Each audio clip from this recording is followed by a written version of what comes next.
मुंबई महानगरपालिकेच्या निवडणुकांचा बिगुल वाजलेला आहे आणि शिवसेना उद्धव बाळासाहेब ठाकरे यांच्या पक्षाची पहिली सभा आज मुंबईच्या वरळी डोम या ठिकाणी आयोजित करण्यात आलेली आहे। या वरळी डोममध्ये मी सध्या उपस्थित आहे आणि आपण आज थेट बॅनर पाहतोय, करून दाखवलंय ते अभिमानाने सांगूया। शिवसेना उद्धव बाळासाहेब ठाकरे यांची जी सभा आहे ती या ठिकाणी होणार आहे आणि मुंबई महानगरपालिकेचा जो फोटो आहे तो सुद्धा आपल्याला या ठिकाणी दिसतोय आणि यावरून स्पष्ट होतंय की आता बिगुल वाजलेला आहे आणि ठाकरेंचं पूर्ण जे लक्ष आहे ते सध्या मुंबई महानगरपालिकेच्या निवडणुकांवर आहे। कोणत्याही पद्धतीनं ही निवडणूक जिंकायची आहे आणि कुठल्याही हालातीत ही निवडणूक निवडून आणायच्या सगळ्या उमेदवारांना असा जो चंग आहे तो शिवसेना उद्धव बाळासाहेब ठाकरेच्या पक्षाने बांधलेला आहे। सर्व पदाधिकारी कार्यकर्ते ते आता यायला सुरुवात झालेली आहे। सगळी दृश्य आपण या ठिकाणी पाहतोय आणि जेव्हा जेव्हा ठाकरे बंधूंची तोफ धडाडते त्यावेळी कशा पद्धतीचं वातावरण असतं महाराष्ट्रामध्ये हे काही वेगळं सांगण्याची गरज नाहीये। आपण पाहतोय किशोरीताई पेडणेकर या ठिकाणी पोहोचलेल्या आहेत। ताई आजची सभा किती निर्णायक आहे? 100% निर्णायक आहे।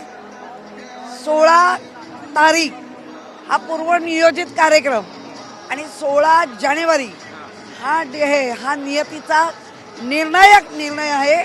भाजप मुक्त मुंबई करायचं। नियती कुणाला साथ देईल यावेळी?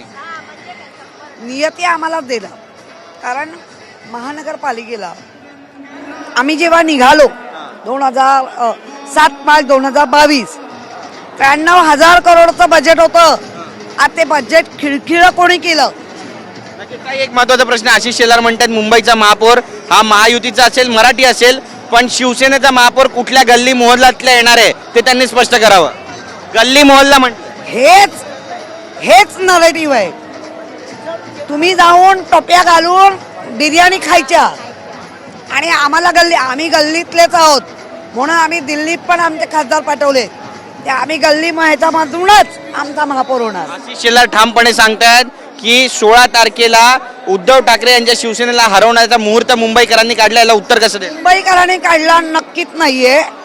घोळ घातलात, चोरी केलात, ते तुम्हाला माहिती आहे म्हणून तेवढे ठाम बोलताय, पण आम्ही तो ठाम विश्वास तोडून काढू। महत्त्वाची बैठक आहे, सभा आहे आणि या सभेमध्ये आदित्य ठाकरे काय नेमकं भाष्य करणार आहे हे सुद्धा पाहणं महत्त्वाचं ठरणार आहे।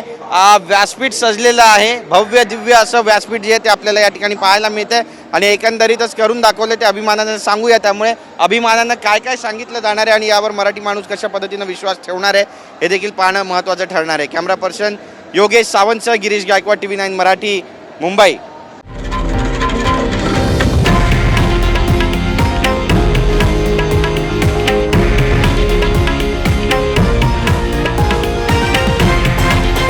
हे आहे देशातील नंबर 1 न्यूज नेटवर्क आणि आपण पाहत आहात TV9 मराठी, एकमेव।